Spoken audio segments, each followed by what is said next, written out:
2026 wajib SHM. Terus HGU gimana? Nah, banyak banget nih yang komentar, yang nanya soal aturan baru 2026, di mana semua tanah harus bersertifikat. Salah satu pertanyaan yang menarik menurut gua yang ini.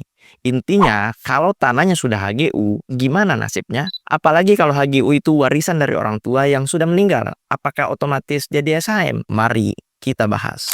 Pertama, kita pahami dulu ya, HGU itu sudah bersertifikat resmi yang dikeluarkan BPN. Jadi berbeda dengan AJB atau GIRI. HGU adalah hak atas tanah negara untuk dikelola dalam jangka waktu tertentu. Biasanya 35 tahun sampai 95 tahun. Kedua, bedanya dengan SHM apa, Bang? SHM itu adalah kepemilikan penuh pribadi paling kuat, bisa diwariskan turun-temurun kepada anak cucu kita nanti. Sedangkan HGU sebenarnya saya sudah pernah bahas di konten yang ini. Itu hak guna, bukan hak milik. Jadi setelah masa HGU habis, tanah itu wajib kembali ke negara, kecuali memang kita mengajukan perpanjangan kepada negara. Ketiga, soal warisan. Kalau pemegang HGU meninggal, ahli waris bisa meneruskan haknya dengan balik nama ke BPN. Jadi status tanahnya tetap HGU, bukan berubah jadi SHM. Kalau masa HGU masih panjang, bisa diteruskan sampai habis. Kalau sudah hampir habis, ahli waris wajib ajukan perpanjangan. Jadi bukan atas nama bapak lagi, tapi atas nama kita sebagai pewaris. Keempat, apakah bisa diubah jadi SHM? Jawabannya nggak otomatis, dan tahu gua nggak bisa. Konversi dari HGU ke SHM hanya bisa kalau tanahnya memang masuk kategori yang boleh dimiliki pribadi sebagai hak milik. Misalnya lahan rumah tinggal.